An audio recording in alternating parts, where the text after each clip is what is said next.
E a aula será sobre Z e hash. Então, a primeira coisa, comparando com as últimas aulas que a gente teve nos últimos tempos de FFT e fluxo, o que eu vou falar a partir de agora nos próximos 5 minutos não são verdades absolutas, mas que acontecem em linhas gerais. Então, em questões de FFT e fluxo, muitas vezes parte da dificuldade da questão é você identificar que a questão é de FFT ou é de fluxo. Então, às vezes, questões de fluxo parecem que gulosos iriam passar, parece que alguns PDs iam passar, e assim você vê o tutorial e percebe que é fluxo e fala, putz, então agora eu saberia fazer. FFT é a mesma coisa, muitas vezes você não consegue fazer a questão porque você não percebe, você não pensa que você deveria modelar ela como multiplicação de polinômio. Se você já soubesse disso, seria muito mais fácil. Por outro lado, strings e geometria eu acho que são um pouco diferentes nesse sentido, de que é muito difícil você esconder uma questão de geometria. É difícil ler uma questão, aí depois você não passa, e você vem jogar e fala, caralho, nunca imaginei que ia ser strings. Tipo, geralmente vai ter um string no input. A mesma coisa de geometria, é difícil ver uma questão e falar, nossa, nem imaginei que era geometria. Você vai ter essa ideia porque é difícil você esconder esse assunto. Claro, tem questões que escondem, mas no geral não. No geral, quando você lê uma questão, você vai saber que ela é de strings, só que aí tem a dificuldade de saber como resolver ela. Mas é difícil esconder strings numa questão. Então, agora para comentar um pouco geral sobre strings, eu acho que assim, você tem que ter um conjunto de ferramentas e algoritmos que você conhece, e quando você identificar um problema, você tem que saber qual das ferramentas deve ser mais adequada para você usar. Então, eu vou dar uma passada geral sobre quais são os principais algoritmos que a gente vê de string de maratona, o que vocês já sabem e o que a gente vai ver hoje, e quais seriam os próximos passos em relação a string. Então, existem alguns algoritmos bem básicos que resolvem problemas de string. Então, por exemplo, KNP, Z e hash são os primeiros que a gente vê realmente de algoritmos de strings. KNP, acho que quem está fazendo desafio já deve ter visto, quem fez estrutura de dados 2 também já viu com o Carlinhos. Z e hash a gente vai ver hoje. Depois disso, alguns algoritmos são um pouco mais sofisticados, suffix array e arrow-seq, que já são consideravelmente mais difíceis que esses. Aqui tem try também. Bom, temos try também, que é consideravelmente um algoritmo simples disso aqui. Acho que try vocês já não teve aula, mas acho que a maioria já citou por conta própria. Aí tem suffix array e arrow, que são consideravelmente mais complicados que esses, e que também são bem frequentes em maratona. E por último, os que são mais complicados, pelo menos na minha opinião, que acho que cai muito pouco, é suffix tree e autômatos. Tipo o autômato de KNP. Ou autômato de sufixo também. Esses são consideravelmente mais complicados que esses aqui, e acho que cai com menor frequência. E um pouco paralelo a esses, tem alguns outros que são importantes também, mas que são um pouco laterais. Não são os principais algoritmos, mas de vez em quando caem. Incluem Manacher, de encontrar palíndromos, um que, pelo menos no nosso vídeo, chamado de Durval, eu não tenho certeza se esse nome é conhecido, mas é onde achar sobre rotações lexicográficas, e também palindromic tree, por exemplo, que também está relacionado a palíndromos, mas que não é um tópico tão comum de maratona. Será que Durval Moretti inventou e me enganou e alguém não chama Durval? Eu acho que não tem o R, eu acho que é Duval, mas eu não tenho Durval, certeza. Durval. É fatalização de Lindo, essencialmente. Mas é bem mais básico, né? Uma aplicação de eu acho. É isso, então Duval. Certo. Bom, mas esses algoritmos aqui, eles caem bem raros, assim. Eu acho que geralmente, para estudar esses algoritmos, vale mais a pena você se fuder antes. Tipo, você não passa a questão, aí você vê no tutorial o que é ela e aí você aprende. Eu acho que não vale a pena gastar muito tempo estudando essas coisas antes de que caia. Tipo, elas são bem mais raras do que essas. Essas aqui são bem mais importantes. E bom, a partir de hoje a gente espera que vocês já saibam KNP, try, Z e hash, então você já tem o básico para resolver as questões de string. E isso já deveria cuidar de muitas coisas, né? Mas as próximas sequências seriam suffix array e arrow, mas são consideravelmente mais complicados que esses algoritmos. Por exemplo, provavelmente uma aula de suffix array demoraria mais do que Z e hash juntos. Definitivamente. Bom, então eu acho que é sobre isso que eu queria falar sobre esse começo. Então a ordem da aula vai ser primeiro Z e depois hash, porque Z é mais fácil. Então, vamos começar com Z. Então vamos lá, o Z. A ideia do algoritmo Z vai ser muito parecida com a do KNP. O Z ele é mais fraco que o KNP, então o KNP vocês viram, quem está fazendo estrutura de dados 2, por exemplo, viu que o KNP generaliza, você consegue fazer um autômato, você consegue pensar no KNP de várias outras maneiras, e no geral ele é mais forte. Z é um pouco mais fraco que o KNP, mas por outro lado eu acho que a implementação é mais direta, a análise é mais direta, e particularmente eu acho mais fácil pensar em questões em termos da função z que a gente vai definir, do que daquela função prefixo do KMP. Então a gente vai ver essa definição, mas de novo, é importante ter as duas ferramentas quando você estiver atacando um problema, porque alguns é mais fácil KMP, outros é mais fácil z. Então é bom saber ter as duas visões para sempre conseguir pensar no problema dos dois pontos de vista. Então, bom, acho que é isso. Acabou z, né? Bom, então como vai ser aqui? Eu vou definir o que é a função z, depois a gente vai passar por algumas aplicações sobre ela, e por último, só no final a gente vai ver realmente como calcular ela, que é todo o ponto do algoritmo.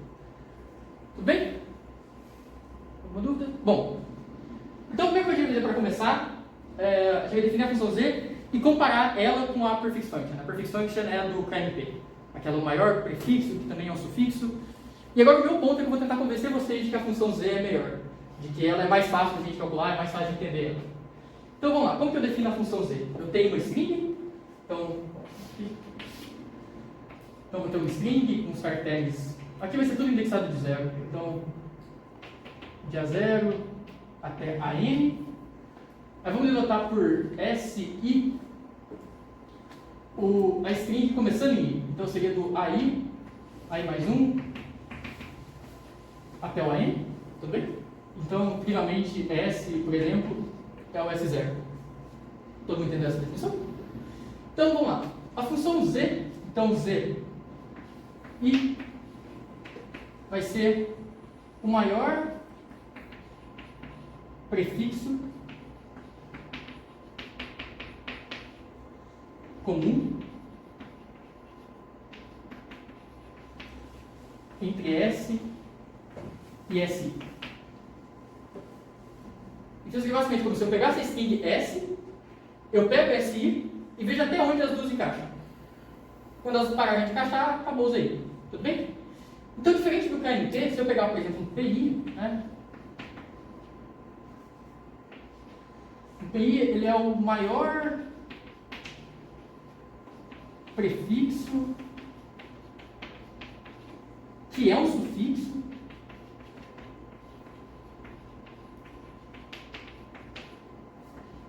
em S1I. Isso aqui é string S de 1 até I, né? Então, você vê, a definição da função prefixo, ela já é um pouco, eu acho um pouco mais confusa, porque eu tenho esse prefixo que é um sufixo, então eu tenho uma parte da string que está indo para frente, que a outra está indo um pouco para trás, no sentido. Enquanto que aqui as duas são prefixos, então as duas estão indo para frente. Certo? Então, para exemplificar, vamos pegar uma string qualquer aqui e calcular as duas funções, só para a gente entender como que cada um se comporta. Então, uma string gerada aleatoriamente aqui por mim, que vai ser essa aqui. Então, vamos lá. Se eu quiser calcular a função P.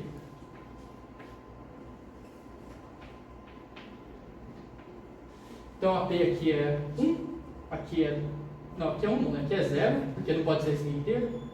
Aqui é 1, aqui volta a ser 0, aqui é 1, aqui é 2, aqui é 3, certo? Porque é A, B e A, B.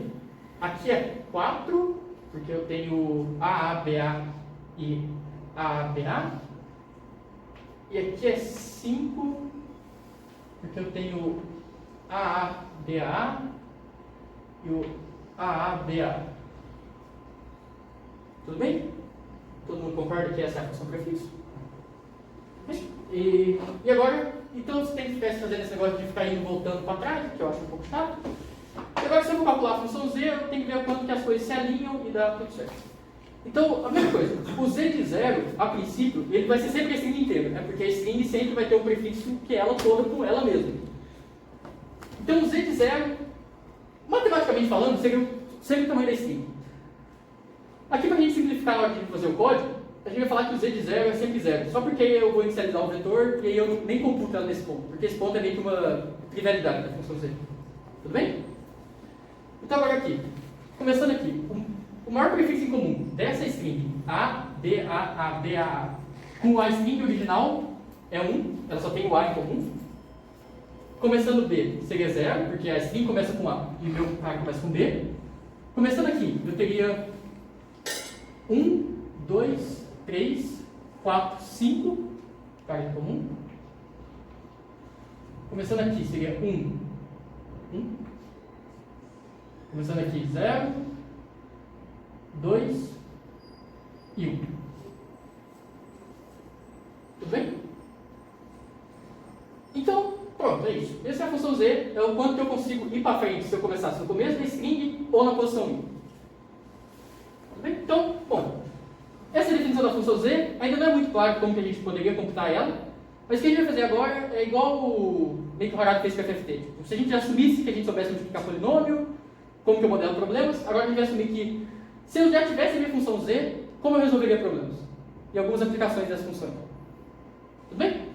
Então, por enquanto, eu vou apagar a prefixante, a gente não vai mais mexer com ela, mas é só para a gente ter esse comparativo entre a z e a prefixante. Então, bom, vou apagar esse exemplo aqui também. E apagar a notação. Vamos manter só a definição da nossa função z. Então, zi é o maior prefixo comum entre s e si. Então, vamos lá. A primeira aplicação. Então, o problema principal de string seria o... sei lá, eu quero o parent.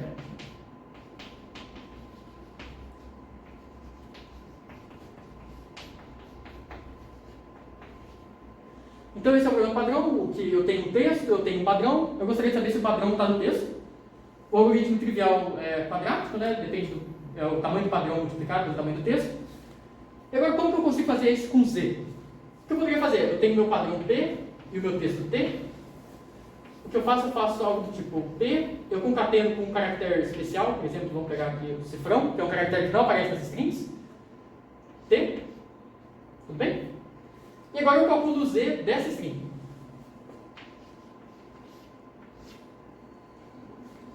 Agora, quando que tem uma ocorrência do P no T? Existe uma ocorrência do P no T se tem alguém em T que tem todo esse prefixo em comum. Certo? Então tem uma ocorrência na posição I do texto. Então, I tem uma ocorrência.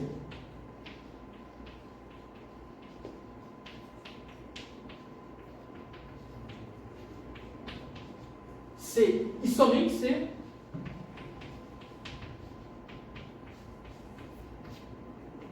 A função z vale exatamente P naquele ponto.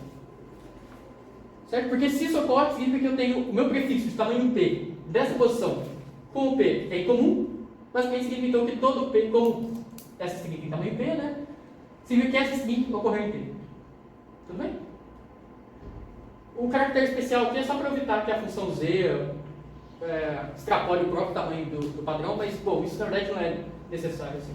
Se eu tirasse isso aqui, as condições iam mudar só para maior. Mas, bom, assim fica bem bonitinho. Tudo bem? Então, essa é a primeira aplicação. É uma aplicação, acho que bem simples de dizer. Tipo, eu espero que seja fácil ver por que funciona. Tipo, de novo, as duas coisas estão indo para frente. No KMP, por exemplo, tem uma ocorrência, tipo, se a posição I mais tal é igual a tal. Tipo, aqui é bem direto. Tem daí, se somente se a ZI é igual a P. Tudo bem? Bom, então essa é a primeira aplicação. Agora, uma outra aplicação que é um pouco mais interessante. Eu posso ter um pair matching em que... por exemplo, com um erro. Ou seja, tem uma posição que não bate. Isso já é mais interessante, porque não é tão claro como fazer isso. Então agora eu tenho um string, por exemplo, sei lá, eu tenho meu padrão que é A, B, A. Se o meu texto for A, C, A, eu falaria que o meu padrão ocorre, por exemplo, aqui. Porque duas vezes bateram e uma falhou. Então é só. E de novo, agora como que eu faço isso com Z? O que eu poderia fazer é, eu crio primeiro eu crio a minha string que é do padrão com o texto. Tudo bem? Agora, eu crio a string que é o padrão, chamado de padrão linha, só o padrão revertido com o texto ali. Então agora basicamente eu tive duas coisas aqui. Eu tenho esse aqui, que é o padrão, caractere especial, texto. E basicamente eu tenho uma coisa que é como se fosse assim, texto, caractere especial, padrão.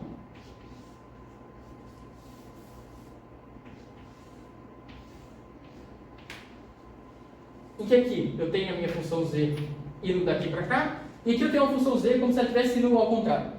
Agora eu acho pedaços que são tipo opostos do padrão em pedaços opostos do texto.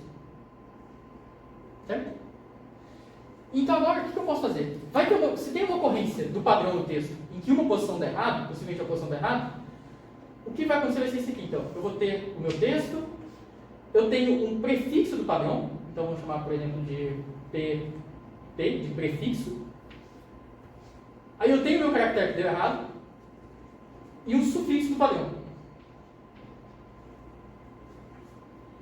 Tudo bem? Como que eu identifico isso aqui? Isso aqui, qual que é o tamanho desse prefixo? O tamanho desse prefixo que deu em comum aqui é o Z nessa posição. O tamanho desse sufixo que deu certo é esse Z' nessa posição aqui. Esse Z' é o quanto eu consigo ir para cá e o Z é o quanto eu consigo ir para frente. Tudo bem?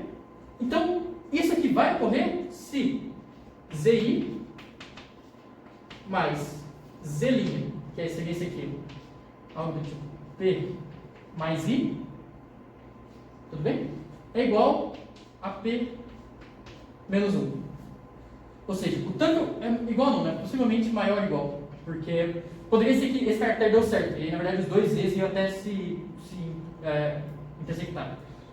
Mas então acontece isso. O tanto que eu consigo ir para frente do I, mas o tanto que eu consigo ir para trás, saindo da posição do padrão, tem que ser o tamanho do padrão menos 1. Ou seja, tipo, tirando essa posição aqui, as outras coisas aqui se encontraram. Tudo bem? Tá bom, talvez tenha algum errinho com os índices aqui, mas aí, bom, acho que aqui deveria ser TI menos 1.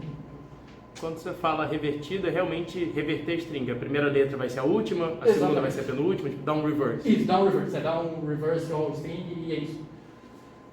Bom, essa aplicação aqui faz sentido também? E claro, essa questão de um erro aqui poderia ser generalizada para qualquer número de erros, desde que eles estejam consecutivos.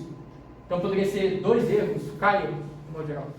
Certo? Basta só trocar essa condição aqui que vai ser para P-1 para P-K. Tudo bem? Então, bom, mais uma aplicação de C. Deixa eu apagar isso aqui.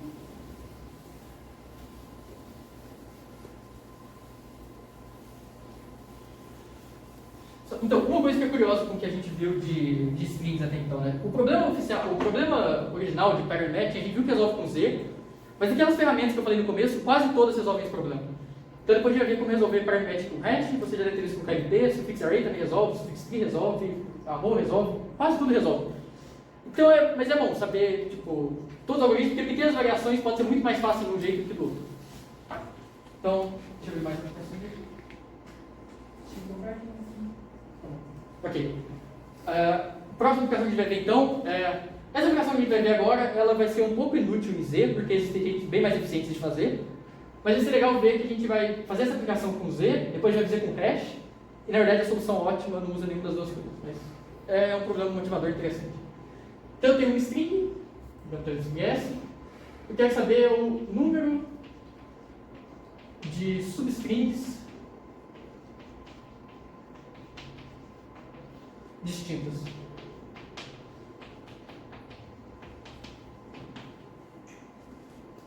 Certo? Então, por exemplo, se eu tivesse a minha string S, que é igual a AB, AB, o meu conjunto de todas as possíveis substrings seria A, B, AB, BA, ABA, BAB e ABAB. Certo? E o que a questão está perguntando seria como se fosse a cardinalidade desse conjunto. Tá bom? Então esse é o problema. De novo, esse agora também vai ser uma aplicação um pouco mais complicada de dizer. Bom, primeiro, vamos lá. Qual seria a solução trivial para esse problema? Vamos supor, sei lá, o tamanho desse string fosse 10. Você pudesse fazer basicamente qualquer coisa. Vamos lá. Tenta pegar todos os substrings, coloca um set.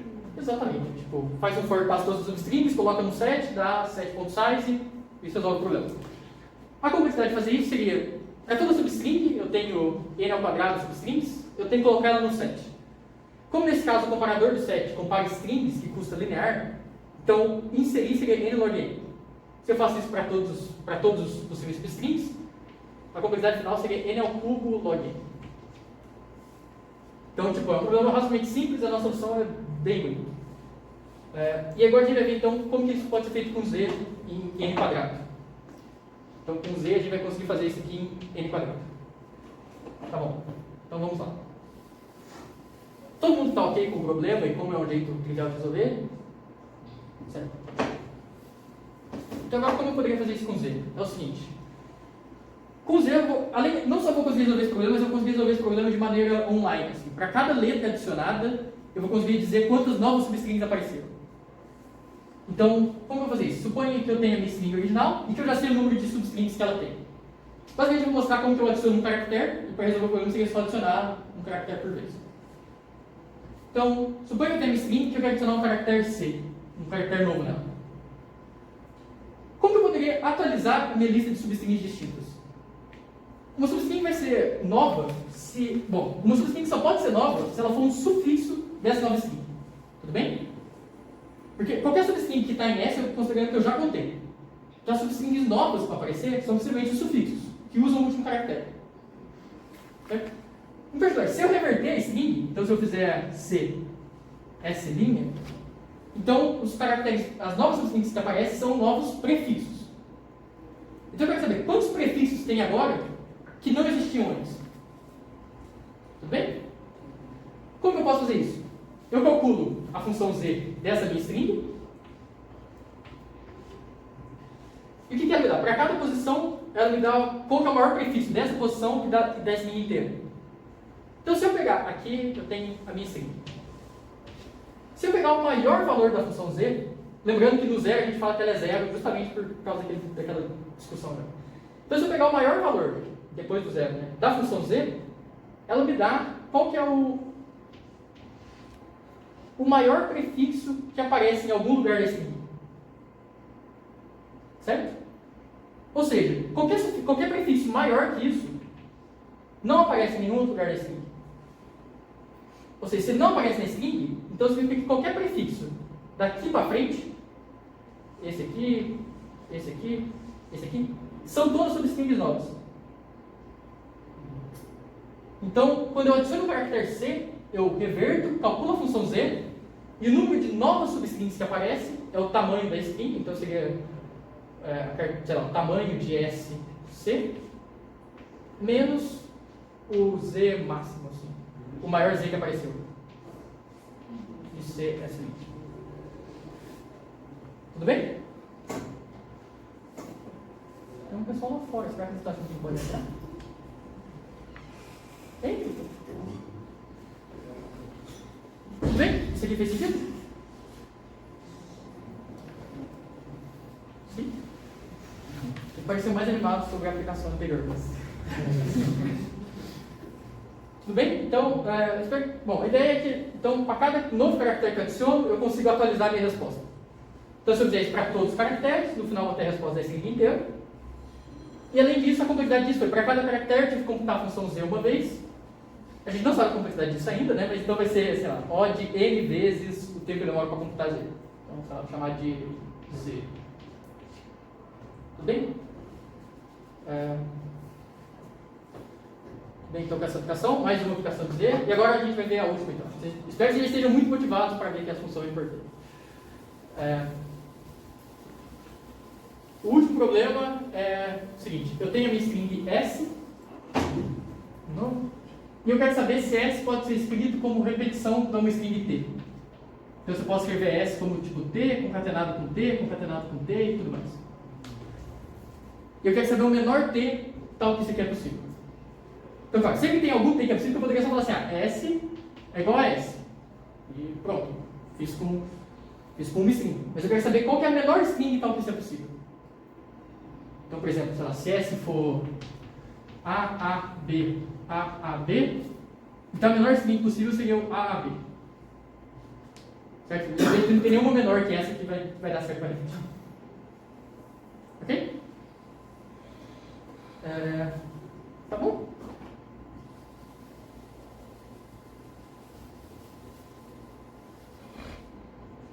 E como que eu vou fazer isso então? A ideia é, eu pego a minha função S, eu pego a minha string, o S é nesse sentido. Eu pego a string S e eu calculo a função Z dela. E agora, qual vai ser o truque? Vamos supor que eu tenho aqui a minha string S. E vamos supor que eu tenho algum ponto, tal que isso aqui vale. I mais ZI é igual a I. O que isso significa? Isso significa que da posição I, a posição I combina com o prefixo até o final da string. Ou seja, I mais I é igual a I. Então, até o final da string, a posição daqui é igual ao prefixo. É como se o usuário tivesse deslocado uma parte da string. Então, isso aqui tudo seria igual a isso aqui tudo. Tudo bem? Além disso, vamos supor agora que, claro, primeiro, se isso aqui acontece, então é claro que o tamanho de T divide o tamanho de S, né? O tamanho de S tem que ser um múltiplo do tamanho de T. Então, o que vai acontecer é o seguinte. Se eu tenho uma posição I, tal que I divide N, e isso aqui acontece, então olha só o que seria curioso. Eu pego isso aqui, aí eu tenho essa minha posição I, tal que isso acontece. Então, eu vou chamar a string que vem antes da string T. Certo? Então, aqui, o que eu sei? Como I mais I bate, é como se a minha string pudesse... Tudo que está aqui bate, né? Tudo isso aqui está certo. Isso aqui é a minha string, essas duas coisas aqui são em comum. Tudo bem? Então, se aqui é T, aqui também é T, porque isso aqui é a própria string. Como isso aqui bate, então aqui também é T. Se aqui é T, aqui também é T. Aqui também é T. Tudo bem? Fez sentido como que eu faço esse argumento de um e passando para o outro? E no final eu chego à conclusão que a minha string, na verdade, é T, concatenado com T, tudo é T. Tudo bem? Então, eu só passar por todas as posições I, tal que I divide N. Se uma delas for verdade, então deu certo. Tudo bem? Bom, se nenhuma delas for verdade, então eu não consigo fazer nada. E a minha melhor solução é só falar, S é igual a S e beleza. Bom, certo? Motivados, então, para aprender Z? Tem como mais três problemas para, tipo, você ter T e um prefixo de T no final? Sim, só que tá na lista. Não vou falar. Não. Mas tem. Tipo, dá para fazer. Então, você falar, eu quero repetir, exato, vai sobrar um pedacinho de T. Sim. Dá para fazer, não é muito mais complicado que isso. É bem diferente. Bom, e claro também, uma outra coisa que é interessante também, que vai ter na lista, é a função Z e a função prefixo, porque MP são cambiáveis em algum sentido. Se eu tenho a Z, eu consigo calcular a prefixo, se eu tenho a prefixo, eu consigo calcular a Z. É legal fazer esse exercício porque acho que ajuda a entender um pouco de como funcionam as duas questões. As duas funções.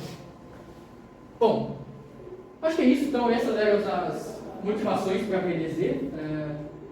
Espero que vocês estejam satisfeitos com a importância dela. E, principalmente, como eu acho que não é... Talvez essas últimas ideias tenham sido um pouco mais complicadas, mas que, no geral, não é nada muito tirado da cartola. Assim. É algo bem... Você tem que comparar esses tamanhos e... Isso. Só das duas coisas estarem indo para frente, já é mais fácil pensar do que sufixo e prefixo. Tipo, pense nessas questões, como fazer isso com KNB, tipo... Pelo menos eu acharia super mais complicado pensar, tipo... Sim. Então, eu acho que dizer é melhor, essas coisas indo para frente. Pelo menos eu lido melhor com esse tipo de função. Bom, então agora a gente vai ver o passo é como computar essa função. Porque, claro, a gente deu todas essas questões que a gente fez agora, muitas vezes elas poderiam sair com um brute force, algo do tipo quadrático, assim, né? Sei lá, só tenta todos os tamanhos, algo do tipo. Então, claro, é interessante a gente computar essa função Z, mas de que de preferência ela fosse subquadrática, né? Porque senão não ganha nada com isso. Então, vamos lá. Vamos computar essa função Z. E claro, essa vai ser a última parte, então. Espero que vocês já estejam motivados com os problemas. A gente vai ver como computar ela agora. Eu vou passar alguns problemas, a gente não vai discutir eles, porque, tipo, eu espero que vocês pensem neles. E depois a gente vai para a hash. Então, bom, vamos lá. Então, vamos começar com o nosso algoritmo. Eu vou falar que ele devolve um vetor de inteiros, que seria o vetor com a função Z, né? Ele recebe uma string S.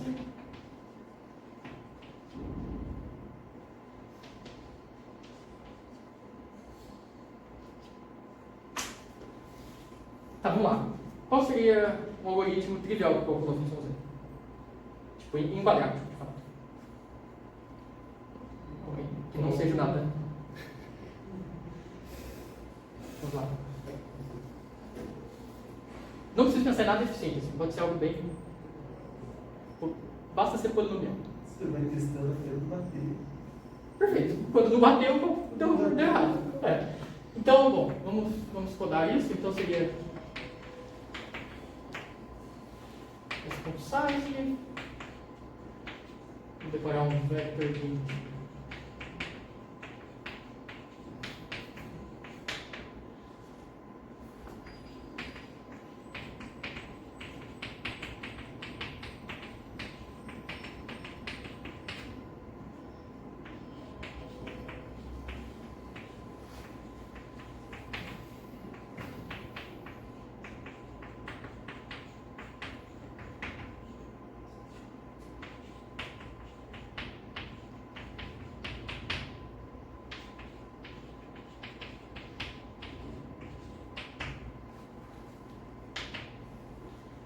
Então, bom, o código é esse. Basicamente, eu declaro que eu tenho tamanho, declaro meu vetor. Agora, para toda posição, de novo, eu vou pular o zero, né? O zero a gente decide deixar como zero mesmo. Para toda posição, enquanto SI é igual a S de I mais EI, eu só aumento o ZI. Ah, faltou uma condição aqui, né? Talvez eu tenha que...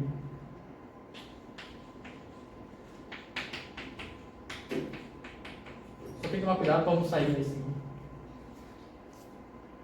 Certo? Então, enquanto bate, eu aumento, depois eu calculei a minha função. Deu certo. Também acho que agora é fácil ver que a complexidade dessa função vai ser o ADN ao quadrado. Certo? No pior dos casos, esse laço aqui pode acontecer, ele pode ir sempre até o final. Por exemplo, me seguinte que é tudo A. Então, toda hora isso aqui vai ser verdade. E para cada passo I, eu vou andar até o final desse string. Isso vai ficar quadrado. Mas bom, temos uma corrente. E agora o que a gente vai fazer é tentar melhorar ele um pouco. Porque o que ele está fazendo aqui que é muito ruim é toda vez eu começo do zero. Não do zero, mas toda vez eu começo da mesma posição que eu tinha tentado. Assim. Eu tento a posição, quando eu vou uma posição para frente, eu esqueço tudo que eu fiz e começo do zero. E isso não é bom, porque, por exemplo, no caso que é tudo A, é muito claro que eu já tenho muita informação de trás. Eu já olhei a string inteira. Então, se eu for uma posição para frente, de alguma maneira eu poderia aproveitar o que eu já fiz. E não começar do zero de novo. Então, é um pouco parecido com o que o KNT faz em algum sentido também. De tipo, toda vez que eu vou começar a olhar um novo caractere, eu não preciso começar a olhar dele como se eu não soubesse nada. Às vezes eu já tenho informação das coisas de trás e eu consigo aproveitar isso. E, bom, qual vai ser a ideia que a gente vai fazer aqui? Que é bem legal. Agora, junto no laço, o que eu vou manter a todo momento é um intervalo LM, que é o último intervalo que deu match.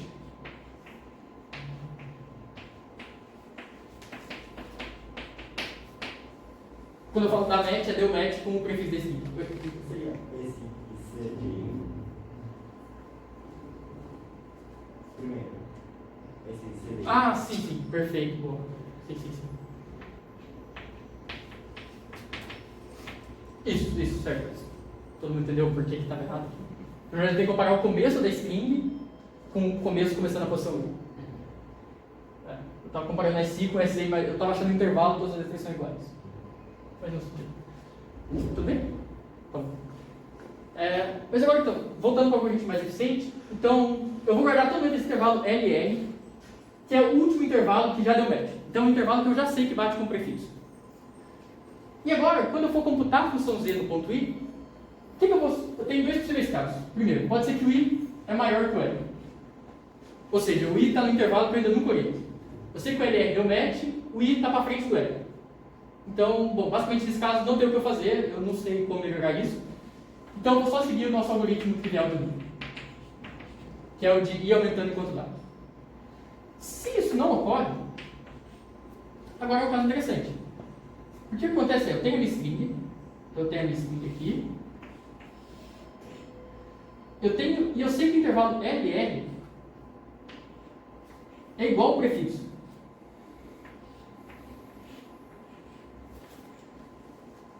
Certo? O LR bate com o prefixo da string, porque é a definição de LR.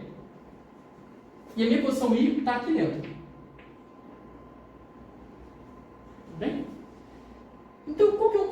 chute para a minha posição, para a minha função z.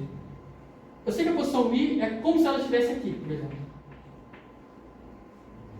Então a minha estimativa vai ser justamente a função z desse ponto aqui.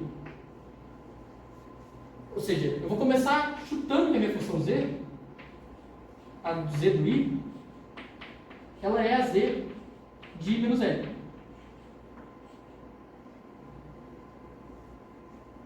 Tudo bem? Ó, bastante gente fez sim, acho que vocês concordaram. Porque isso aqui está errado, mas vocês entenderam por que isso seria um bom chute, a princípio? Por que isso aqui está errado? Possivelmente a z de i menos l, que é essa aqui, vai muito para frente. Se eu for muito para frente aqui, eu vou sair do intervalo que eu joguei. Então, isso aqui é um chute, mas eu posso chutar no máximo até R, que é onde eu conheço. Então, na verdade, a minha z ela vai ter que ser o mínimo. Ela é o mínimo entre z de i menos l e i menos r mais 1.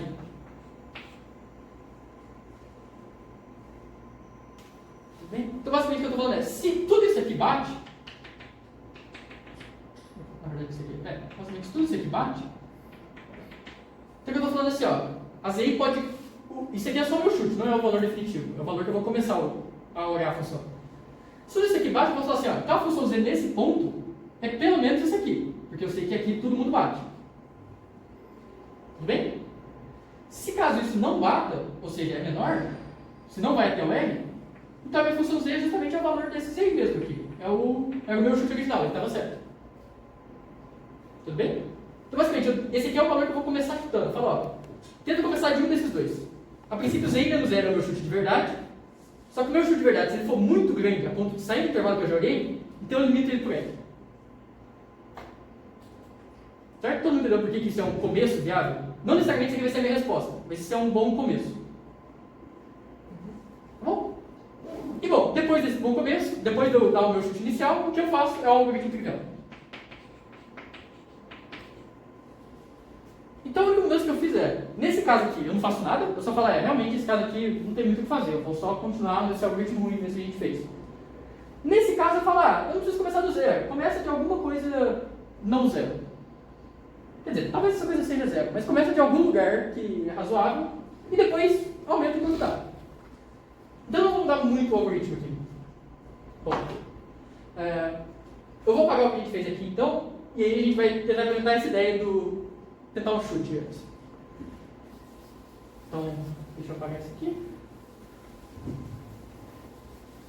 Claro, aqui, primeira coisa, no for agora, eu tenho que... Vou fazer isso aqui do lado, claro, no código vocês não façam assim, né? Mas eu tenho um L que é igual a um L e um R, L igual a R que é igual a 0. Tudo bem, basicamente, que eu estou falando até agora eu não olhei intervalo nenhum e eu estou só inicializando as coisas. Então agora, se o I é menor que o R, então a minha função já começa com um valor mínimo entre z de I menos L, I menos R mais 1, não, R menos I mais 1. Bem, e depois disso eu repito o nosso algoritmo trivial. While I mais I menor que N e S de Z igual a S de I mais I, Z mais S.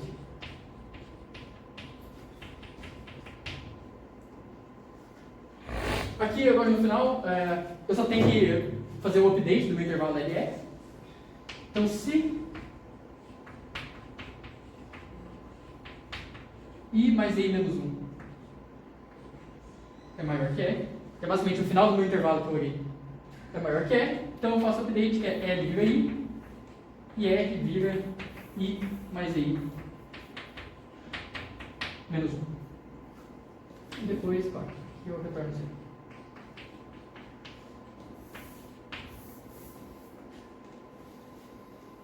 Tudo bem? Basicamente eu só adicionei eu adicionei esses dois ifs. Esse primeiro, se eu posso dar algum chute, então eu dou um chute, eu começo da minha posição, que é uma posição um pouquinho melhor que antes. Se eu não posso dar o chute, quer dizer, se eu não posso dar o chute, eu só faço a parte trivial, e no final eu dou um update. Se eu conseguir algum match que é melhor que o que eu tenho atualmente, então eu atualizo o meu novo match. Tudo bem? Esse é o nosso algoritmo final. Então agora o que a gente vai mostrar é que, na verdade, esse algoritmo, só melhorando um pouco como a gente começa, ele é linear. Então, bom, a princípio eu espero que não seja claro porque ele é linear, mas ele vai ser. Moleque, dá pra ver o canto aqui do lado? Certo. Então vamos lá. Para que esse algoritmo é linear? Bom, o que é fácil de ver que é linear? Definitivamente, essa linha, essa e essa são lineares. Tipo um if dentro de um while, de um for é linear. A única coisa que é preocupante para a gente é essa linha. Certo? Ela é a única que poderia repetir mais de n vezes. Então o que a gente quer mostrar é que esse aumento de ZI aqui vai acontecer no máximo n vezes. Tá bom? E o que eu vou mostrar isso é o seguinte. Eu vou falar que toda vez que essa linha acontece, então eu aumento o meu valor de n. Então, cada vez que essa linha acontece, é porque o meu valor de R vai aumentar. E claro, meu valor de R como o meu valor de R nunca diminui, ele só pode aumentar n vezes. Então o algoritmo total vai ser linear. Bom, vamos lá. Então, como que é a prova? Primeiro caso. O caso que eu não dou nenhum chute. Se o I é maior que o R. Se é maior que R, então, bom, eu não entro aqui, eu tenho aqui. Basicamente, vamos supor que aconteceu essa linha. Se essa linha acontecer, então o ZI é maior que zero.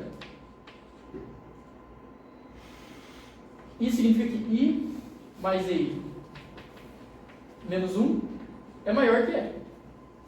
Porque I menos 1 é maior ou igual a R. Se o Z é positivo, isso aqui é maior que R. Quão maior que R isso é? 100 vezes, pelo menos. Tudo bem? Então, o número de vezes que essa linha vai acontecer vai ser o tanto que o meu R vai aumentar, porque eu vou entrar nesse if e vou atualizar o R. Tudo bem? Então, no caso que eu não fiz nada, que eu não fiz nenhum chute, cada aumento aqui é um aumento no R, então eu estou ganhando. Tá certo aí? Vamos ver o próximo caso agora.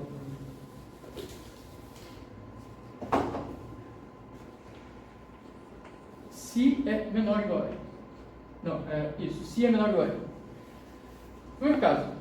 Vamos supor que desse mínimo aqui, o que eu peguei foi esse cara aqui. Foi estritamente esse cara. Então o que vai acontecer é o seguinte. Eu tinha minha string, eu tinha minha posição LR e eu tinha minha posição I. De novo, esse prefixo LR, ele bate em algum começo aqui desse if. Então eu fiz um desenho muito pequeno.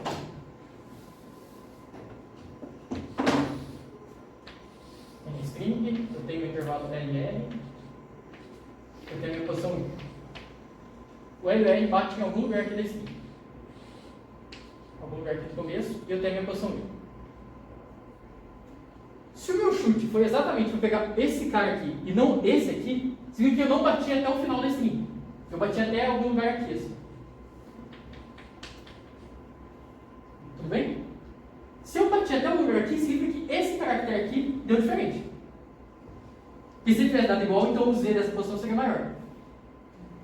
Se daqui deu diferente, esse while não vai acontecer nenhuma vez. Tudo bem? Porque a primeira verificação que eu vou fazer vai dar errado. Então, bom, esse caso o while não acontece nenhuma vez, meu R não aumenta, mas tudo bem, ainda está tudo certo. Então, nosso último caso é quando o I é menor ou igual a R, e o meu chute é exatamente esse caso aqui. ZI é igual a R menos I mais 1. Então, se isso aqui acontece, ZI é igual a R menos I mais 1, se eu mudar as coisas de lado, significa que I mais I menos 1 é igual a R. Então, basicamente, essa condição aqui, I mais I menos 1, está valendo com igualdade para R. Cada vez que eu aumento o ZI, isso aqui vai aumentar também. Tudo bem? Então a gente pode ver que em todos os casos, o que acontece? Ou o R aumenta tanto quanto eu aumentei o ZI, ou é aquele caso que o while nunca acontece. Tudo bem? Então, no total, o número máximo de vezes que essa linha aqui pode acontecer é o número total de vezes que o R pode aumentar, que é no máximo N. Então, esse algoritmo como um todo é O de N. Tudo bem? Então, agora, esse algoritmo O de N, de novo, é um algoritmo bem simples de se implementar. Então, é um for que tem if e um while. Em O de N eu consigo calcular a função Z, e calculando a função Z eu tenho todas aquelas aplicações que a gente tinha falado antes. Tudo bem?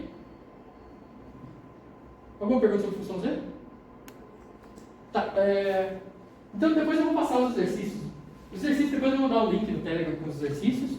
E se essa aula for para o YouTube vai ter na descrição do vídeo. Mas eu gostaria de comentar um pouco sobre onde os exercícios estão, porque tem coisa interessante sobre isso. Bom, vou apagar tudo que está aqui, tudo bem?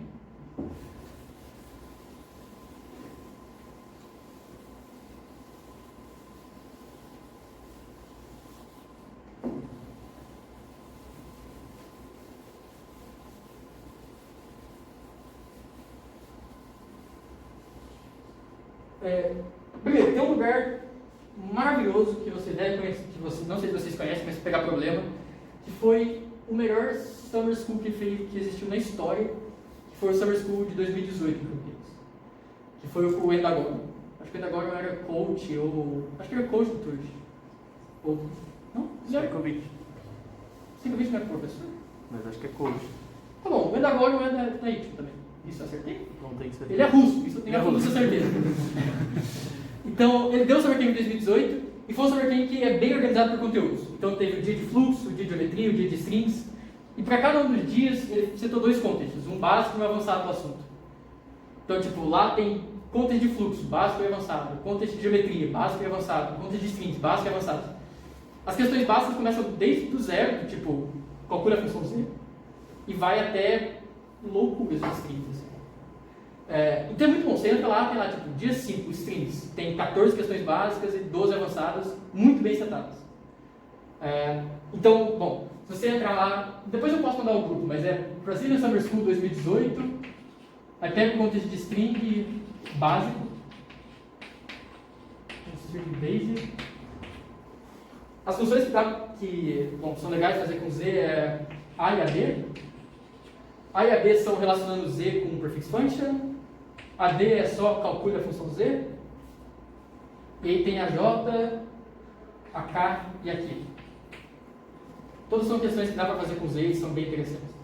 A K e a Q também, em especial, elas são a C e a B do contexto avançado.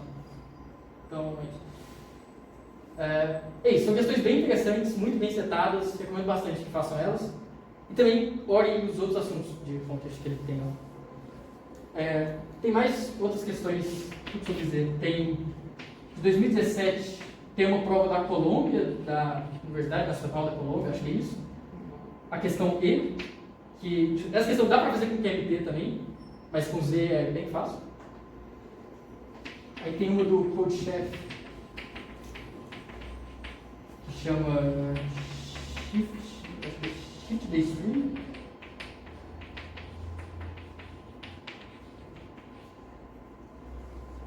Aí tem uma aqui, tem uma outra que chama Secret Book. Depois eu vou mandar os links bonitinhos, só para falar um pouco de vocês. Essa aqui precisa saber aquele algoritmo de Duval lá, então tomei cuidado com ela. E por último tem uma da prova de Nanjing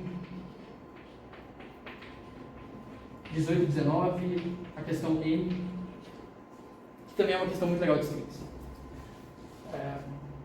Essa é uma questão que é muito curiosa, porque assim, com Z, se você sabe Z e você sabe que a questão é de Z, não é bem fácil, mas é fácil. Se você não sabe o que é Z e parece só uma questão qualquer de strings, ela é consideravelmente difícil. Bom, e agora você já sabe, então espero que seja fácil. Bom, então essas são algumas questões de Z que são legais de fazer. Bom, já tem bastante questão aí, mas de modo geral, qualquer lista de KMP deveria ser possível fazer com Z também. Então é interessante pensar em, se você conseguir fazer essa questão com KMP, como que ela sairia com Z? Talvez não seja possível, mas tipo, grande parte das vezes vai ser assim. Vale a pena pensar um pouco sobre como fazer das duas maneiras. Bom, sobre Z, isso era tudo que eu tinha para falar. Vamos lá, galera, voltamos para a parte 2 da aula sobre hash agora. Então, eu pretendo começar de um jeito bem matemático, falando sobre o que é hash, e depois a gente vai discutir um pouco mais de aplicações, e depois mostrar... bom, a gente começa falando de hash de uma maneira bem abstrata, parte da implementação, depois a gente volta para uma parte um pouco matemática para fazer uma análise do nosso hash, e por último vou mostrar a implementação, porque tem um jeito direto de implementar, então você vê a ideia e implementa, e existem alguns truques de implementação que ajudam a deixar o código mais fácil, um pouco mais eficiente também. Então são coisas legais. Bom, então vamos lá. No princípio, o que é um hash ou uma função de hash? Ou uma função de hash? Eu vou falar as duas coisas intercalando elas. Ou uma função de hash. Ele é uma função.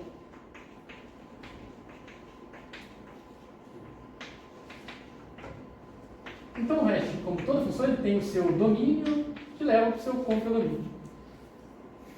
Então qualquer função poderia falar que de alguma maneira ela é um hash. Então, por exemplo, a identidade que leva do domínio para o domínio, poderia falar que é um hash. Ah, isso aqui é um hash, ele leva de uma coisa para outra.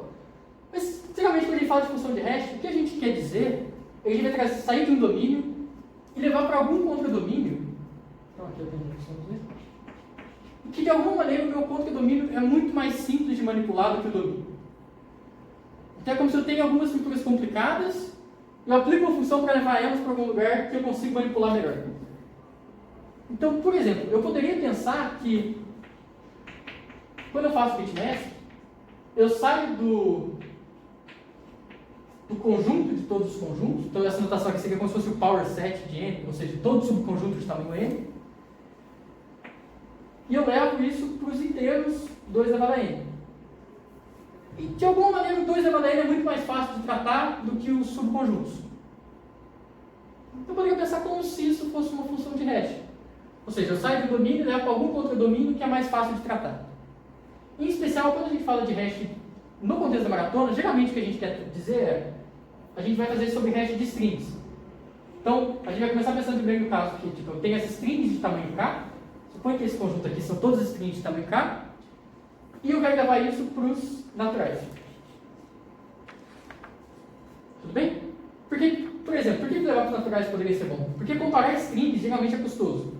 Então, decidir se as strings são iguais, por exemplo, que é algo bem elementar, é linear já. Porque o melhor jeito seria comparar as strings, jogar caractere por caractere e ver se elas são iguais ou não. Enquanto que comparar as inteiros, a princípio, quando você compara inteiros do tipo inteiro, que é mais mesmo, é o de 1. Então eu só pego e vejo se eles são iguais. É uma operação bem rápida. Então qual que é a ideia? Eu quero sair das strings e ter alguma função que me leva para os inteiros. Tudo bem? Então a gente vai começar com uma função de hash, ver que ela satisfaz isso, ver que ela é um hash muito bom, depois ver que ela é inútil, e depois a gente vai construir um hash que realmente funciona na maratona. Então, qual é a ideia? A nossa primeira função de hash é a seguinte. Eu tenho a minha string, por exemplo, A, B, C, D. Lembrando que a nossa aqui ela tem tamanho K, a gente vai fixar um tamanho. Tudo bem? E o que eu faço é, eu pego esse primeiro caractere. Bom, primeiro, eu vou mapear, por exemplo, o A por 0, o B por 1 e coisas do tipo. Então, eu vou pegar esse caractere aqui, que vai ser o 0, e ele vai ficar vezes 26 elevado a 0. O B é 1 vezes 26 elevado a 1. Mais 2 vezes 26 elevado a 2. 26 é porque é o tamanho do alfabeto. Então, basicamente, eu tenho a minha string S, e ela vai virar o somatório para i igual a 0 até k menos 1, de SI menos A vezes 26 elevado a i menos 1. Tudo bem? Então isso me dá uma função de hash. Eu tive string e eu vou parar nos inteiros. Qual que é o problema? Primeira coisa, por que essa função é uma função boa de hash? O mapeamento dela é 1 para 1. Cada string dá um único inteiro aqui. Cada string também dá um inteiro diferente aqui. Então basicamente o que acontece é, duas strings são iguais, A é igual a B, S é igual a P, se somente se o hash de S é igual ao hash de para essa função. Tudo bem? Então aqui eu mantenho somente C. Agora, se eu quero comparar strings, é equivalente a comparar o hash delas, para essa função. Certo? Porque é um C somente C. Se o hash é igual, as strings são iguais. Se elas são iguais, definitivamente os hashes são iguais. Então, a princípio fala, nossa, caramba, então acabou, né, hash? Tipo, matamos o problema. Agora eu consegui, ao invés de comparar strings, eu tenho que comparar inteiros. Qual que é o problema? Esse hash nosso que a gente fez, se eu pegar as strings de tamanho K, possivelmente eu vou ter algo da ordem de 26 elevado a K números possíveis. Então, se você pensar, se o K for 30, isso aqui já não cabe em nenhuma variável que você vai dar. Porque se o K for 30, isso aqui fica da ordem de... Não, se for 30 cabe, mas se for 100, fica da ordem de 2 elevado a 500. E aí agora já ferrou. E acaba que esse número é tão grande, você fala, então eu vou usar Python, então, ou Java, sei lá. Só que esse número é tão grande que comparar números muito grandes, é linear no tamanho do número. Então não adianta nada. Na verdade, eu vou comparar esses números gigantescos, é tão custoso quanto comparar strings. Tudo bem? Porque aí comparar esse aqui vai ficar da ordem de log do tamanho do número, só como ele é exponencial, né? Então vai ficar basicamente linear no expoente. Então não ganhei nada. Então esse hash, ele é muito bom no sentido de que vale ser somente C, e ele é muito ruim no sentido de que o contra-domínio não é mais fácil do domínio. Os dois são bem intratáveis. Comparar strings e comparar inteiros gigantescos é tão difícil quanto. Então, é um hash muito bom, mas que é inútil. Inútil pra gente, né? Talvez alguém tenha uma aplicação para isso. Bom, então é isso. Esse hash não ajuda a gente, mas uma coisa que é interessante do ponto de teoria de hashes, sei lá, é que isso aqui é o que a gente chama de um hash imperfeito. Ou seja, se os hashes são iguais, isso implica que as strings são iguais. Mas bom, isso não é tão bom. Pelo quê? Se os hashes são... Isso aqui acontece, significa que cada string é mapeada em um único hash. Agora, usando termos bem matemáticos, significa que a função de hash é, pelo menos, ela é injetora. Ou seja, não tem dois caras que mapeiam para o mesmo. Se uma função de um conjunto A e um conjunto B é injetora, significa que B, a cardinalidade de B é maior ou igual à cardinalidade de A. Ou seja, se o nosso conjunto A era ruim, por exemplo, das strings, porque ele tem um número exponencial de strings, então qualquer hash que a gente faça que é injetor vai ser ruim. Porque ele vai ter que usar números gigantescos. Tudo bem? Então, de fato, o que a gente tem que fazer para ter um hash que é aplicável é desistir de que ele seja injetor. Porque vai ser matematicamente impossível eu ter um hash injetor que não esteja em tamanho exponencial.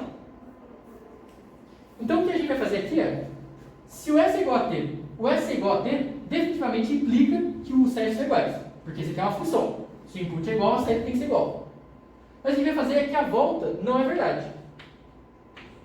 Podem ter strings diferentes com o mesmo hash. Isso a gente fala que é uma colisão. Ou seja, duas coisas diferentes que são mapeadas para o mesmo lugar. Isso é uma colisão. O que a gente vai querer é que pelo menos as colisões aconteçam então com baixa probabilidade.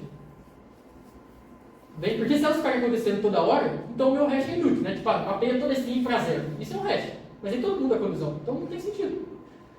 Então isso aqui não é verdade, mas eu quero que isso não seja verdade com uma probabilidade bem pequena.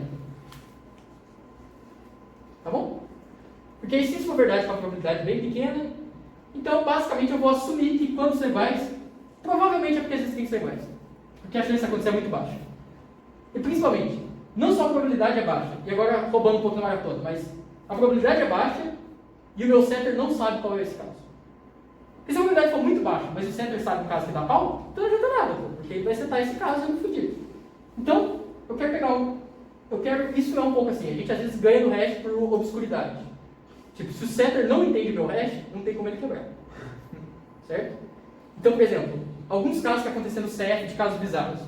O Northern Map, que funciona com hash. Algumas pessoas sabiam casos que o Northern Map dava colisão. Porque ele é um hash do C++, as pessoas podem fazer brute force até achar um desse. Então eles descobriram um caso que o Northern Map dava colisão e usavam isso para hackear as pessoas no CF. Então é muito roubado. Mas se você criar a solução de hash e ela for meio obscura, então ele não vai conseguir hackear. Então bom, mas é isso. Matematicamente o que a gente quer é os hashes, isso aqui implica isso, e a volta acontece com probabilidade baixa. Tá bom? Então, o hash que a gente vai tratar agora é o seguinte. ao invés de falar que eu quero levar as strings de tamanho K para os naturais, eu vou falar que eu quero levar elas para os inteiros módulo P. Deveria ser o contrário, a volta um dia vai ler com probabilidade alta? Se os hashes são iguais, quanto a probabilidade das strings deveriam ser iguais? Sim, é que a anotação do escopo é a volta errada. A volta falhando acontece com probabilidade baixa. Entendi. Então agora o que eu quero é, eu vou mapear as strings para os inteiros módulo P. Todo mundo conhece os inteiros módulo P? Bom, tipo, eu não conhecia isso no ensino médio, então não sei se... Bom, é que isso aqui é importante. Por que os inteiros módulo P, P tem que ser um primo? Em particular, isso é importante porque significa que todo mundo tem inverso modular. Então, matematicamente falando, isso aqui é um corpo. Bom, então, é isso. O que eu vou construir é, eu quero o SK, vai ser levado para o ZP. Na maratona especial, geralmente a gente toma esse P para ser aqueles módulos gigantescos de questão, então, tipo 10 a 9 mais 7, ou coisa desse tipo. Ou melhor ainda, pega o seu primo preferido maior que 10 a nona. Porque se você pegar esse, talvez o cérebro conheça e tenha um caso que quebra. Então pega, sei lá, 10 a nona, deve ter 10 a nona mais 1000 alguma coisa, deve ser primo também. E aí você olha lá, procura através de primos, acha um primo que você gosta e usa ele. E claro, a gente quer que o primo seja grande, e se você pegar um primo pequeno, então vai ter muita colisão, né? Se mapear todas as strings para inteiros no Z2, é claro que isso vai dar pau. Então eu quero pegar um P bem grande. Claro, mas eu quero que ele ainda caiba no 20 por razões de implementação. Mas bom, essa é a nossa ideia então. Agora eu quero ter uma string, eu quero mapear ela para os inteiros módulo P. Certo? E aí, a nossa maneira de fazer isso vai ser a seguinte. Eu vou continuar naquela ideia de fazer o número como se fosse naquela base 26, em que eu vou multiplicando ele. Só que agora, ao invés da minha base ser 26, vai ser um outro número qualquer maior que 26. Que é pelo menos o tamanho do alfabeto. Então o que eu vou fazer é basicamente construir a minha string na base, em alguma base B, módulo isso aqui. Então agora a minha função de hash é o hash de uma string é igual para todo mundo, de i igual a 0 até k menos 1, de si menos a vezes b elevado a i mod b. Tudo bem? E agora, o que eu não vou provar absolutamente, mas é que isso aqui, de alguma certa maneira, dá uma distribuição uniforme sobre o ZP. De onde que eu tenho uma pequena intuição do porquê isso é verdade? Essas coisas lineares, de ficar tipo, soma um termo e depois multiplico por alguma coisa, modo alguma coisa, é a base daqueles geradores de números aleatórios, por congruências lineares. Se você vê, ele é só uma função repetida que fica iterando nele mesmo, módulo alguma coisa. Então, eu não sei provar isso matematicamente, mas de alguma maneira, então, isso aqui gera como se fossem números aleatórios no ZP. Então, dá uma distribuição boa sobre isso aqui. E aí, o que a gente vai falar que é verdade é que se eu tenho duas strings diferentes, então essa é diferente de T, e eu pego elas aleatoriamente, a probabilidade de que h de S seja igual a h de T é aproximadamente 1 sobre P. Então é 1 sobre o módulo primo. Então se eu pego um primo muito grande, a chance de que duas strings que são diferentes deem colisão é muito baixa. Tá vendo? Então essa é a ideia principal. Então a gente faz isso aqui. Só que a princípio isso aqui não parece muito bom pelo seguinte. O tempo que eu gasto para calcular o hash de uma string é linear. Então se toda a minha intuição era que eu queria aplicar a função para comparar elas, porque comparar é custoso, aí não ajudou muito, porque antes eu comparava em linear. Agora eu computo uma função linear e comparo em O de 1. Então não ganha nada. Então agora o que a gente vai ver é que quando eu tenho uma string e o hash é feito dessa maneira, eu consigo calcular o hash de uma substring muito rápido. Então isso me ajuda. Porque eu calculo da string grande e a partir do hash da string grande eu consigo calcular as substrings delas de maneira eficiente. Então vamos ver como fazer isso. Então bom, função aqui, que é basicamente o somatório aqui. E agora o que eu vou fazer é, eu tenho uma string, que é dada aqui por S0 até Sn-1. E o que eu vou fazer é, eu vou computar o hash de cada prefixo dela, certo? Porque eu computo do S0, depois computo do 1, do 2, eu faço como se fosse um vetor de hash acumulado. Então eu começo com o hash da string 0, que seria basicamente S0 menos A. E basicamente o que eu sigo é que o hash da string de 0 até I vai ser o hash da string de 0 até I menos 1 mais um termo só. O meu caractere SI menos A vezes B elevado a I. Tudo bem? Assim eu construí o hash de todos os prefixos. E agora, se eu quero saber o hash de uma substring, por exemplo, da substring de L até R, o que eu posso fazer é o seguinte. Eu tenho aqui a string, eu tenho a minha aqui, intervalo L até L. E eu tenho esse vetor de hash acumulado. Se agora eu pegar o hash na posição L e subtrair ele está na posição L, então vamos fazer a conta aqui. Pode trazer a câmera para cá. Então, por exemplo, o hash na posição R vai ser o somatório, vou pôr de I igual a 0 até R, de SI menos A vezes B. O hash, se eu pegar na posição L menos 1, é o somatório de I até L menos 1, SI menos A vezes BI. Se eu fizer o hash de R na posição L menos o hash na posição L menos 1, então isso aqui fica o somatório de I igual a L até I igual a, até R de SI menos A vezes BI. Tudo bem?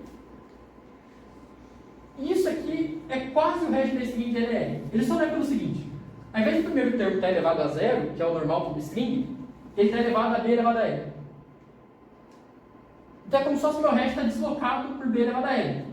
Então isso aqui é a mesma coisa que B elevado a L, I igual a L até R, de SI menos A, B elevado a L menos L. Isso aqui é exatamente o meu hash da string de L até R.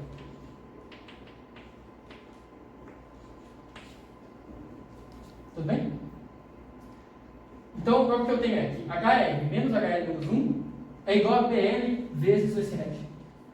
E, de novo, como todo número tem um inverso modular, porque o P é primo, então a gente está no corpo e tudo mais, isso significa que o hash da string de L até R é igual a BL elevado a menos 1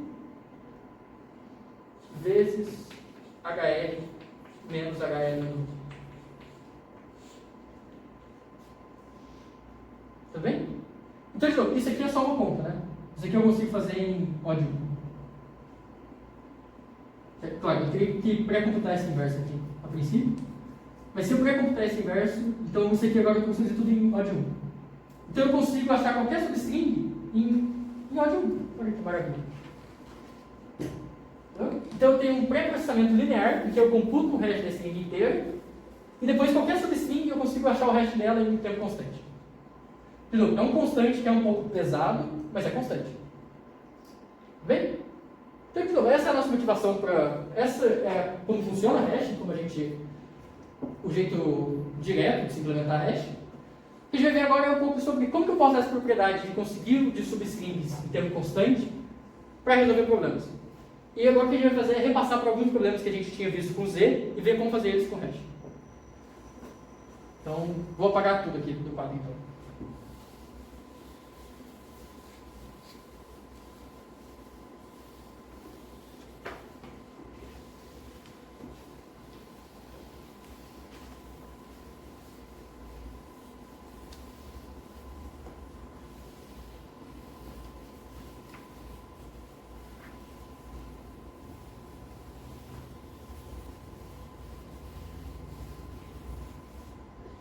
Então, o primeiro problema, eu tenho um padrão P e um texto T, e eu quero encontrar o P no T. Como eu posso fazer isso? Eu computo o hash da função T, computo o hash da função P, e agora, para todo mundo inteiro que tem o mesmo tamanho que a string P, eu vejo se o hash é igual. Se o hash for igual, então eu encontrei uma ocorrência. Então, só repetir agora que a câmera me jogou, né? Eu tenho meu padrão, tenho meu texto. Para cada posição do texto, eu vejo, a string que começa aqui é igual ao padrão. Eu tiro o hash da substring, comparo com o hash do padrão e deu certo. E de novo, isso tem custo total O de n mais n. Então, a mesma complexidade de Z que a NP, por exemplo. Tá vendo? Só que, de novo, é a mesma complexidade teórica. Na prática, tirar o hash das coisas é um pouco mais lento do que só tipo, o Z, que é linear, bem direto. Bom, então essa é a primeira aplicação. A segunda aplicação, o número de substrings distintos.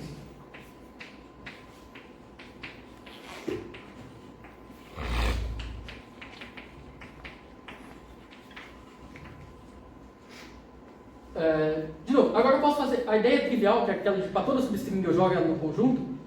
O que eu faço é, toda substring eu tiro o hash e jogo no conjunto. Agora, como tirar o hash é tempo constante, a complexidade final disso vai ser O de n ao quadrado log. Porque como agora o meu conjunto é um conjunto de inteiros, a operações no conjunto de inteiros custa só log n. Tirar o hash de uma substring é tempo constante, depois que eu fiz o próprio processamento. Então a complexidade final é n ao quadrado log n. Então isso é melhor, linearmente, um fator linear melhor do que o algoritmo brute force que a gente tinha antes. Outra aplicação de hash que é interessante, eu vou fazer aqui. Calcular a função Z. Então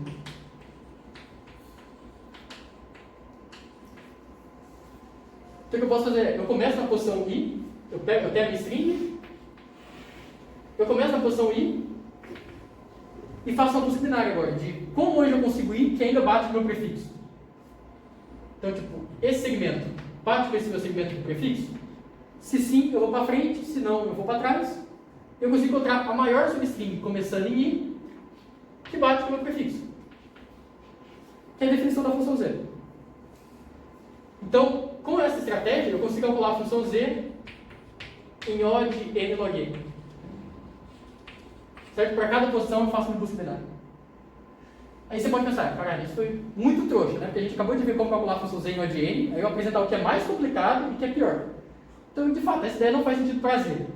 Mas, por exemplo, tem como construir um outro estrutura de string, que é o suffix array, com hash, que com hash você constrói n log quadrado, a construção padrão é n log n, só que nesse caso a construção com hash é muito mais simples. Então, tipo, com um fator de log, você tem um algoritmo que é muito mais simples que o original, que é muito mais fácil de analisar que o original. Então, para Z é meio trouxa, mas para as outras estruturas de string, isso aqui fica interessante. Essa ideia de construir usando hash.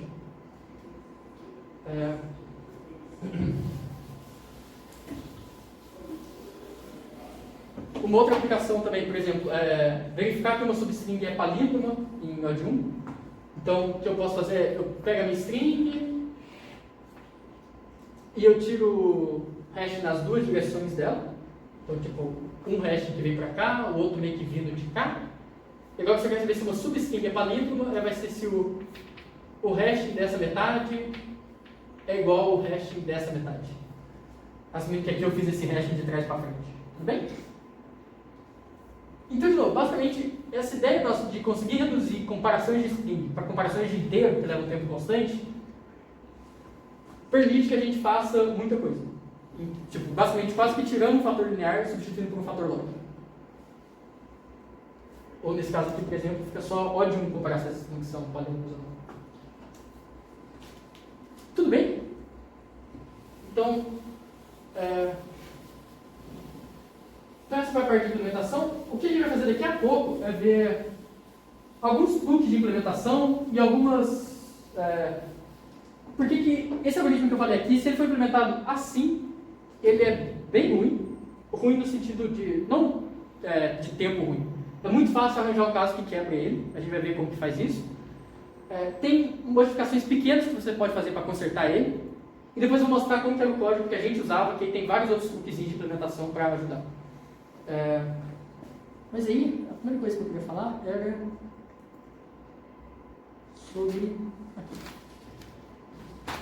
agora, de novo, depois de a gente ver essa parte de implementação, agora é uma parte bem, não bem, mas é uma parte um pouco mais teórica de hash, que a gente vai ver qual que é a chance de que dê merda, né? Que a gente tinha falado que o pior caso é quando eu tenho aquela colisão. Eu tenho duas strings diferentes que vão para o mesmo lugar. Mas qual que é a chance disso acontecer? Será que isso é muito ruim? Será que a chance disso acontecer é relativamente alta? Porque tipo, se a gente fez tudo isso, a gente tinha que a chance de dar uma colisão é 10%, então deu ruim, porque é muito alto. Eu quero mostrar que isso é muito pequeno. E se isso não for muito pequeno, a gente quer mudar o nosso hash. Então, vamos lá.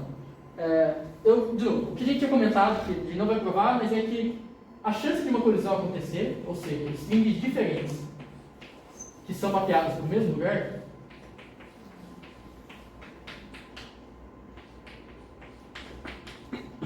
é de mais ou menos 1 sobre P. Só que qual é o problema? Muitas vezes, em questões de maratona, eu não quero fazer uma comparação, eu quero fazer várias comparações.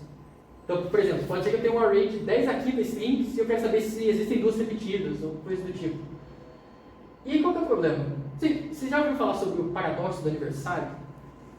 Bom, não sei, mas basicamente o que ele fala é o seguinte: se eu pegar as pessoas aleatoriamente, assumindo que as pessoas nascem em dias aleatórios também, então qual que é o número mínimo de pessoas que eu preciso para que duas delas façam aniversário no mesmo dia? Quer dizer, que a probabilidade seja razoavelmente alta de duas pessoas fazerem aniversário no mesmo dia. 366 seria certeza, né? Eu cravo que tem duas que fazem no mesmo dia. Mas qual que é o número mínimo de pessoas para que a chance seja pelo menos meio?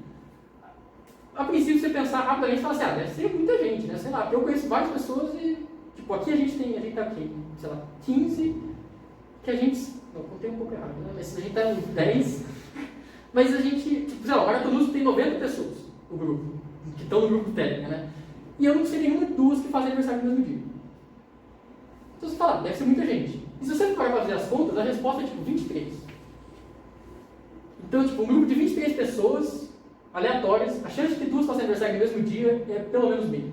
É maior de meio. O que é surpreendente. Claro, isso assumindo que as pessoas fazem aniversário aleatoriamente ao longo do ano, né? Tipo, que não é verdade. Eu acho que muito mais gente faz aniversário em novembro, que sei lá, 9 meses depois do carnaval, do que em junho, que é uma data foda-se. Bom, então é isso. Basicamente, isso, se eu fizer mais matematicamente, fala que se a chance de dar uma colisão é tipo 1 sobre P, vamos supor que eu tenho um conjunto de N pessoas, um conjunto de N coisas, e a chance de dois eventos serem no mesmo momento é 1 sobre N, eu preciso ter tipo um grupo de raiz de N coisas para que a chance de que dê uma colisão seja maior que B. Então aqui no nosso caso é basicamente, se eu tiver O de raiz de P comparações, a chance do resto da colisão é maior que B. O que é consideravelmente ruim, porque se o P é 10 a nona, então significa que se eu fizer 10 a quarta comparações mais ou menos, a chance da colisão é alta já. Então se eu pegar 10 a quarta strings aleatórias, a chance de que tenha uma colisão é meio. Ou seja, é bem ruim. Quer dizer, não é bem ruim, mas pensa, se a chance do seu programa passar num caso teste é meio, então, pô, tá péssimo, né? Porque com 10, se tiver 10 casos teste, o programa não passa. Pô. Então a gente tem que achar alguma maneira de melhorar um pouco o hash. Porque, claro, a gente vai assumir que, por exemplo, de novo, talvez o setter não conheça os casos que dá pau, mas a chance de dar pau é razoavelmente alta. Então, se ele só fazer vários casos aleatórios, talvez ele encontre o seu caso.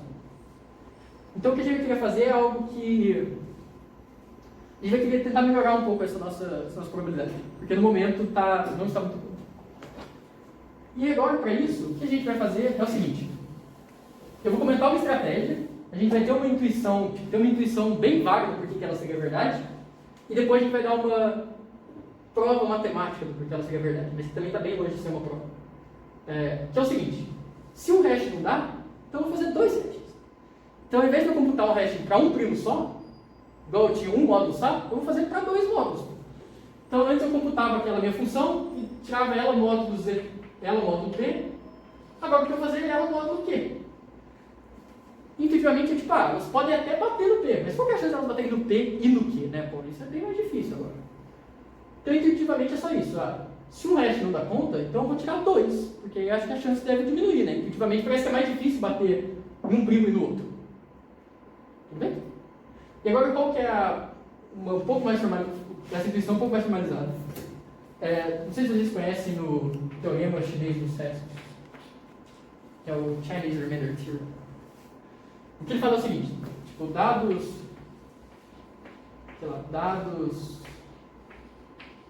A pertencente a ZP e B pertencente a ZQ, onde P e Q são primos. Então, existe um único X módulo PQ tal que X é igual a A mod P e X é igual a B mod P.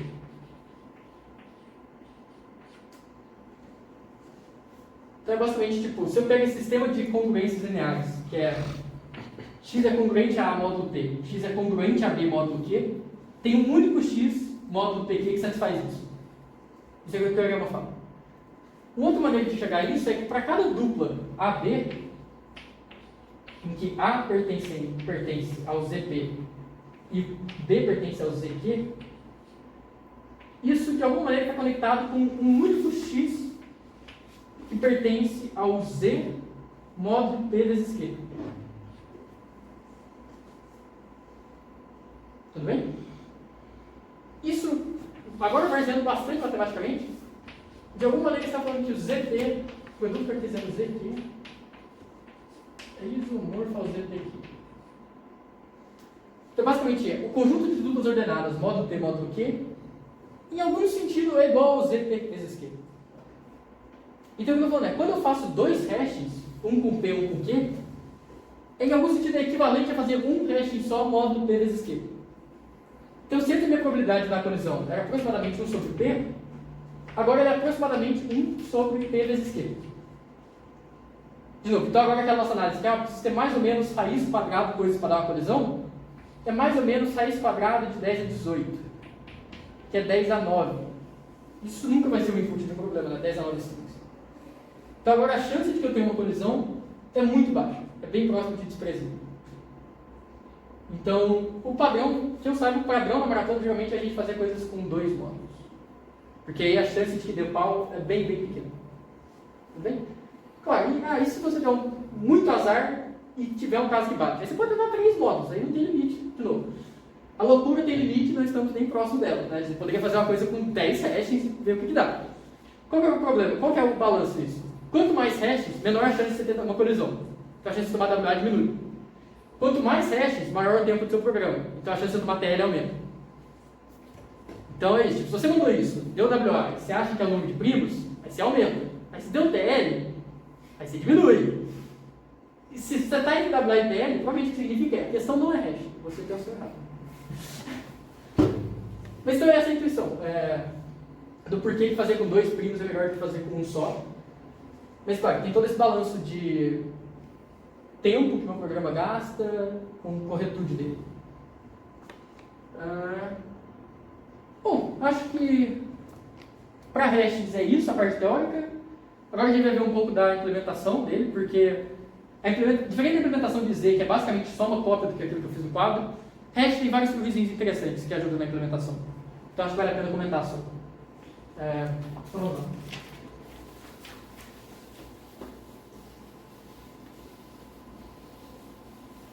Por exemplo, já vou comentar de algo aqui no quadro, na verdade. O que a gente estava fazendo era mapeando cada letra do alfabeto para tipo o A pro 0, o B pro 1, essas coisas assim. Porque é o que parece que fica mais bonitinho matematicamente.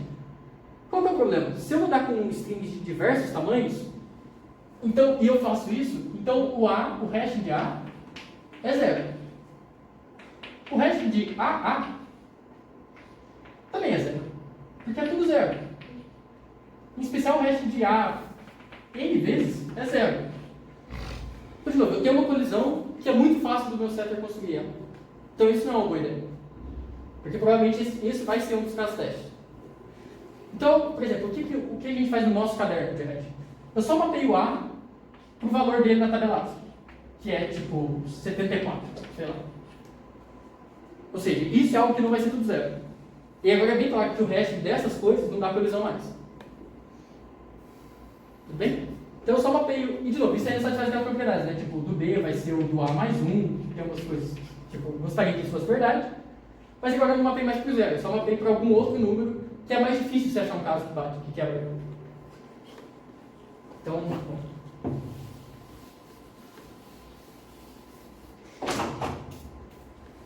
Como é que eu desço aqui o projeto? Agora está na hora de mostrar. Então, aqui temos a implementação de hash que a gente usava. De novo, hash é uma coisa boa. Acho que vale assim, vale a pena tentar implementar o seu caderno daquele jeito, usar ele algumas vezes, ver se ele dá errado ou não. E é bom, hash é uma coisa que vale a pena ver caderno de várias pessoas. De várias pessoas que sabem o que estão fazendo. Tipo, não sei se o nosso é o caso. Mas assim, esse caderno aqui agora a gente confia nele, funciona bem. Mas ele tem que ver implementações de muita gente, né? Tipo, como as pessoas mais velhas, tipo, bem velhas, bem velhas, sacanagem, mas tipo, as pessoas que já aposentaram na maratona, vale a pena ver cadernos de tipo, pessoas muito famosas, tipo, como que o Brinkman faz, como que o Turge faz. E vale a pena pegar esses truquezinhos, porque são alguns truques que ajudam bastante na implementação. Então, a primeira coisa, ó, os mods, como eu falei, a gente usa os mods meio arbitrários e grandes.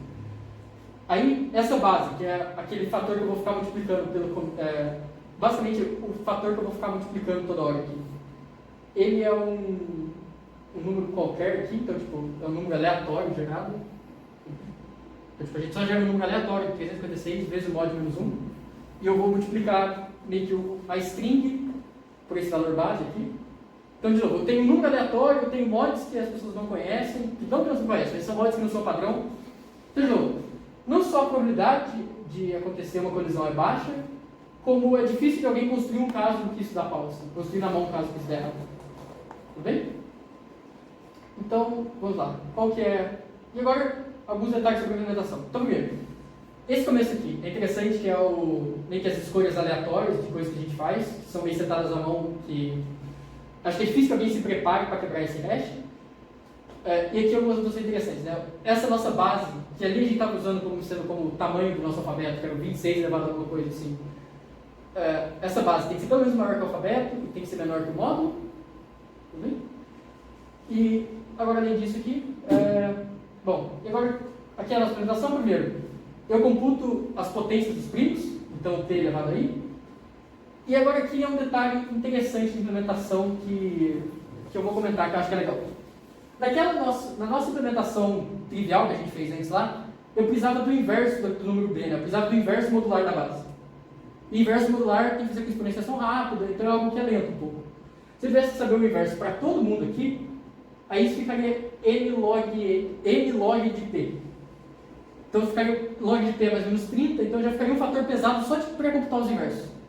Então aqui a gente faz um truque para que eu não tenha que usar o inverso. E basicamente, o que isso aqui está fazendo, que é calculando aquele hash acumulado, primeiro, aquele truque lá de transformar o S, ao invés de mapear para zero, alguma coisa do tipo, eu só uso o valor dele na tabela ASCII. Eu só coloco assim aqui. E a ideia desse vetor de hash é que... Nossa, que loucura esse vídeo aqui. Eu vou... O que ele está fazendo, ao invés de computar para cada posição o valor do prefixo, nesse sentido, o que eu estou computando de verdade é como se o hash dessa posição i aqui fosse o hash desse i voltando. Aqui começa em i e termina em zero. Boa. Tudo bem? Então, para cada ponto que eu faço, é como se eu fosse o hash que começa aqui e termina no zero. Então, do hash i mais 1 do hash i menos 1 para eu ir para o i, o que eu faço é, eu multiplico pela base e agora eu somo esse termo aqui. Então, esse cara estava elevado a zero, esse cara estava elevado a maior potência, que é i menos 1. O que eu faço agora é, eu multiplico todo mundo pela base, então agora isso aqui está elevado a i, isso aqui está elevado a 1, e eu somo esse cara vezes b elevado a zero. Então, o que eu tenho para todo mundo é esse hash saindo da posição i e indo para trás. Que é um pouco diferente do que a gente fez, né? Antes o que a gente fazia era sempre indo para frente, o que eu tenho agora é um hash que está voltando para trás.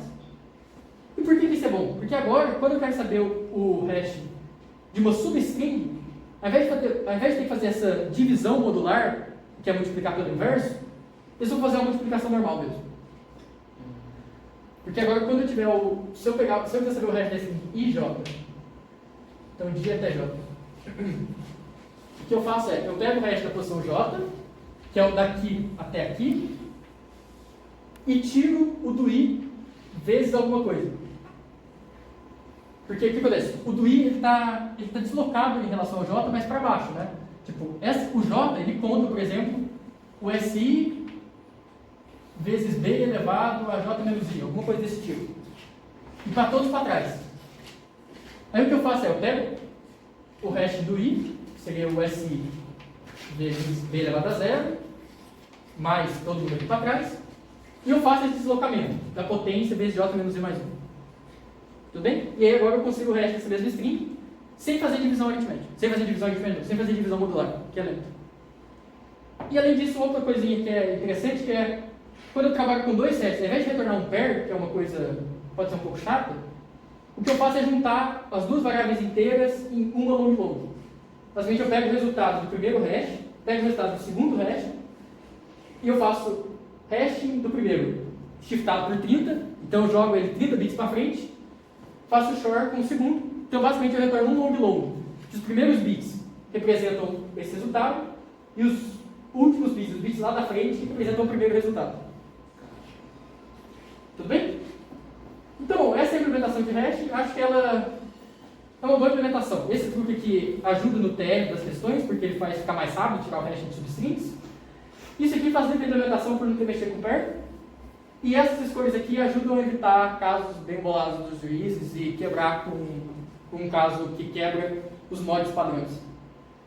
E o pior, existem, os mods mais clássicos, tipo, se essa base for 31, que é uma base bem comum, e o mod for 10 elevado a mais 7, existem palavras, tipo, em inglês normais, que dão colisão. Porque tem muitas palavras, então algumas vai dar colisão. E agora com essas coisas aleatórias aqui, provavelmente, bom, definitivamente existem coisas que dão colisão, mas é difícil ver quais são elas.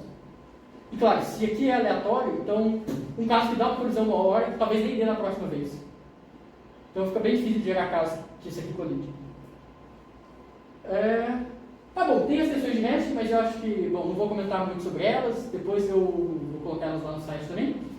E no site não, vou colocar, mando no Telegram, coloca no YouTube qualquer coisa.